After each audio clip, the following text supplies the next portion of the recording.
What's up, guys? Dan the Moon Man here again, playing the sequel to the pretty good Deliver Us the Moon, Deliver Us Mars. This time around, we're playing as Kathy, the younger daughter of Isaac, the scientist responsible for the moon maser and more. The game clearly has a higher production value, with more voice actors, more actually modeled characters and NPCs, music, and changes to the gameplay. So, let's dive in to see how and why we need to go from the moon to Mars. We start off with a prologue, playing as the little kid Cat, and seeing Isaac, the genius douche of a scientist. This is the guy who stabbed Sarah with a screwdriver in the last game, the same one who insisted a child be brought to the moon instead of remaining on Earth, and who now seems to be doing something else he really shouldn't be doing. Apparently, Isaac wants to complete the outward protocol from the first game and take the third and final arc to meet up with the other two already launched arcs. So, we collect our first comic book, getting a trophy, and end the prologue, with Claire managing to rescue us while Isaac blasts off again, giving us another trophy. Chapter 1 starts us off a full decade later, where the conditions on Earth have gotten worse in spite of Rolf sending the energy back. Kathy is apparently following in her father's footsteps and is an incredibly capable engineer. We are given our plasma laser from the start and proceed through a basic tutorial and learn that the game now has pretty merciless fall damage. Yeah, not off to a great start. Maybe the fall damage will be less on Mars, since Mars only has about 1/3 of Earth's gravity. Spoiler, it seems to be just as bad there, if not worse. Anywho, after the first puzzle, we need to make our new friend Ryan angry by making him wait at least 5 minutes for us. This is somehow way less bad, but also worse than the 30 minutes on the moon, as at least on the moon you could goof off in the moon rover. There's nothing to do here for 5 minutes, but it's also only 5 minutes, so just go to the bathroom, get a drink, and then come back. In the next scene, we take a long drive filled with exposition and notice this really weird thing where Kat will actively turn her head away from the camera, probably so we can't focus on how bad her face and her hairstyle are. So we get to the next part, which is a museum. And hey, there are actual humans here, with actual models and looping idle animations. Wow! So, we get the collectibles here, find out that the people owe a lot to Rolf as he gave his life to save the people left on both the moon and on Earth, and spy on a secret meeting. We find out that a transmission was sent from Mars, from Isaac, calling out to Kat, his moon bear. Kat insists on going on the mission to see if something can be salvaged and to offer a better chance for survival on Earth. So, we get our mission team of Claire, Kat's older sister and first daughter of Isaac, astronaut extraordinaire. Sarah, Isaac's stab victim and software engineer. Also, Ryan's significant other. Ryan, the team's medic and Sarah's significant other. And of course, Kat, astronaut since young and power engineer. We take a ride to the rocket, get harassed by the locals as they view the mission as a waste of resources, and finally launch the rocket. Off to Mars we go. Chapter 2 opens up with us doing some routine stuff on the spacecraft, followed by a flashback to a scuba trip between the douche Isaac and the douche-to-be Kat. Yeah, for some reason, Kat has no emotions or inflection in the present. Only Child Cat actually has good voice acting. And Kat makes some of the worst decisions ever throughout the course of the game, rivaling the poor decisions of Isaac. Anyways, back to the ship, where we find a new collectible text logs. Now, the second time something goes wrong with the thruster and we try to fix it, shit goes sideways and we have to rush back, making sure that we don't take more than 215 seconds from leaving the airlock in order to net a trophy. We get put back into another flashback and get a brief tutorial on the worst and jankiest thing about this game, the rock climbing. The rock climbing in this game is painfully slow, and most of the time it just does not work properly. The game attempts to rip off the climbing from the modern Tomb Raider games, where you use a rock climbing pick to maneuver specific climbing walls. The idea makes sense. You have two climbing picks, one mapped to L2 and another to R2. When you are at a wall, you slam into it with both, then proceed to climb, alternating between left and right while aiming and moving your arms. The problem is, sometimes Cat will just let go while climbing. Slamming into the wall sometimes shoots you out of the climbable area, and if you need to jump and slam, it only works about 20% of the time to stop your falls. The absolute worst thing in this game is the super janky climbing, and there are multiple trophies tied to climbing quickly or safely. It sucks. So, we wrap up Chapter 2 here and make it to the Mars base. Chapter 3. We discover a solar array that Earth wishes they could have that is obscenely efficient. We try to find out why the base isn't performing its function of sending energy down to Mars, find a ton of empty cryopods, and get to see more holograms of formless people shapes with a defining characteristic, this case being a stethoscope, glasses, and an armband. So, we try to go down to the surface, but of course something goes wrong, and in one of the worst scenes of the game, Claire dies, in a way that looks like she could have survived, but did nothing. I'm fairly certain she could have used the laser we can clearly see on her wrist to cut the door and get to the pod in time. But no, we just get a lifeless and terrible cutscene followed by a sequence of us crashing to Mars alone, earning a trophy. Chapter 4. And we gotta rush to a building with oxygen. We find a quarry, and then have to deal with one of the game's most annoying trophies. After surveying the quarry, we have 2 minutes to get down to the elevator. This sucks because we can't just jump down, we have to do the rock climbing to get down. The gravity feels way off, and most of the time jumping at the climbing walls to do the slam with the climbing picks just doesn't work, causing cheap deaths, and due to the autosaves dictate restarting the chapter in order to get the trophy. It sucks and is repeated later in the game.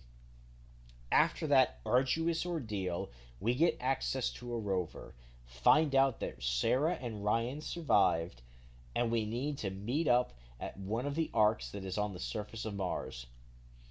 The puzzles here also introduce a new element, reducing power through these shield things that are just annoying to place as you can't set them down just anywhere. We also see how bad of a parent Isaac was and still is. On to Chapter 5. Chapter 5 introduces a new collectible, the Mars Rovers. We can find old models of Mars rovers during certain points here too, but they are really a pain to find, as they are small and don't stand out from the environment easily. So, we take the new house on wheels and go to the Ark, stopping to check on the burning wreckage of the second escape pod. We also get introduced to the final piece of stream puzzles, the splitter, which suffers from the same thing as the shield, where you are limited from placing it too close to walls or other objects, making the positioning very annoying.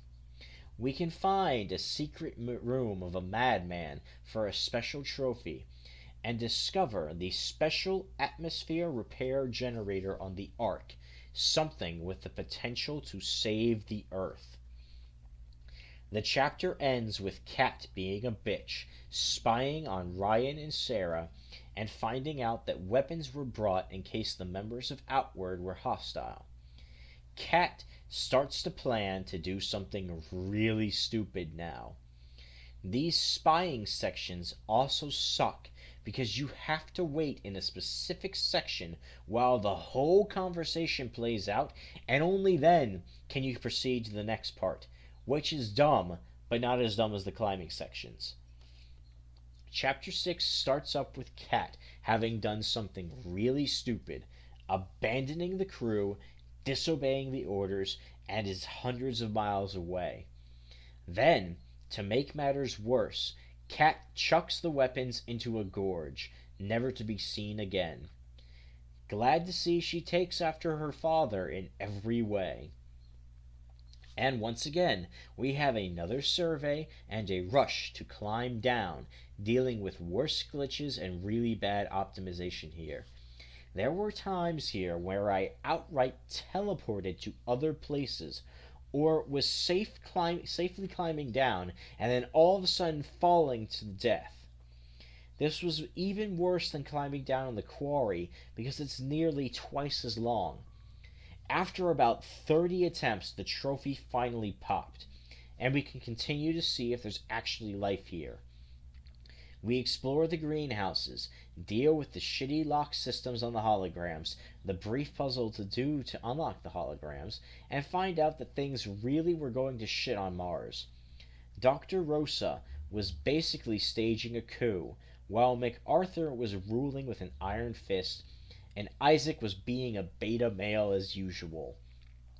We see that the Outward group is now divided into Outward with MacArthur and Homeward with Rosa, while Isaac is playing both sides. Both sides have committed some heavy atrocities in order to coerce the other side. We end up swimming through some freezing water and getting ready to head back to the main base because Sarah and Ryan found something. Chapter 7, and we're back in the main arc, ready to find what basically amounts to a mausoleum. We find dozens of corpses trying to discover what happens. We have Ace meet Isla for a trophy and go through an annoying body inspection sequence that has to be done in a particular order, which is dumb. Once we get into a room with even more corpses, it's revealed that Ace has the ability to play holograms, something that Sarah's model can't do, due to the encryption protocols from the Lunar Council. Kat proceeds to lie even more to her team, and we get to reveal that when push came to shove, Rosa started an actual coup to take MacArthur down. Sarah and Ryan argue some more while Kat sneaks off. We find another story hologram, Sarah cusses Kat out, and then we have to set up the energy link from the space station. Obviously, establishing this link causes the station to crash. Sarah is distraught and still suffering from her old wound, and it seems like the team is stranded on Mars. Kat gets sent to the crash site to see if something can be salvaged. Chapter 8 has us investigate the crash site and find out what happened on the station as to why power was being sent. We deal with more shitty climbing and some more awful beam puzzles. We complete our first story profile, spot a giant sandworm off in the distance, complete 4 story profiles, watch all of the holograms, find out that MacArthur shut off life support to Homeward while Rosa had her crew murder Outward by wrecking the space station. We manage to reconnect the power source and head back into the Panopticon to discover that Isaac managed to kill MacArthur and let Rosa die. Isaac gathered the survivors for one more thing they could do.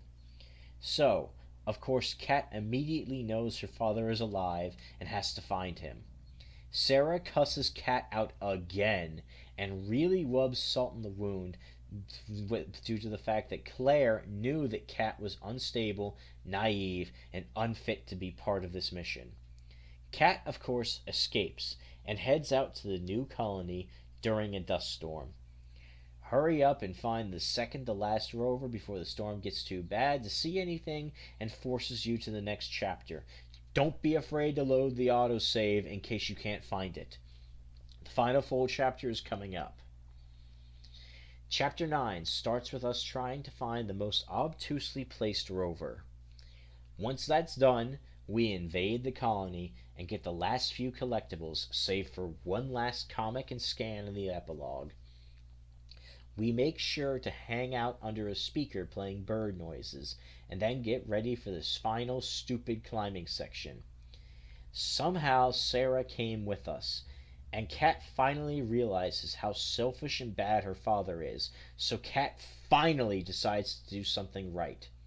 To wreck the colony, strand or kill all of the survivors, and bring the technology back to Earth. So, we go into the Tesla chamber, make sure to take no damage, which means restarting if there's even a hint of fall damage or shock damage from climbing the final cylinder. Have I mentioned how terrible the climbing is? The sabotage causes major issues for the colonists. We help Sarah escape to the nearby rocket, whilst Ryan is dealing with his own other rocket. A scene much like the beginning of the game plays out, except this time Isaac jumps for Kat. Kat goes to help him up, but can't. I really wanted Sarah to kick them both down and escape on her own, but Sarah makes the awful decision to rescue the awful duo.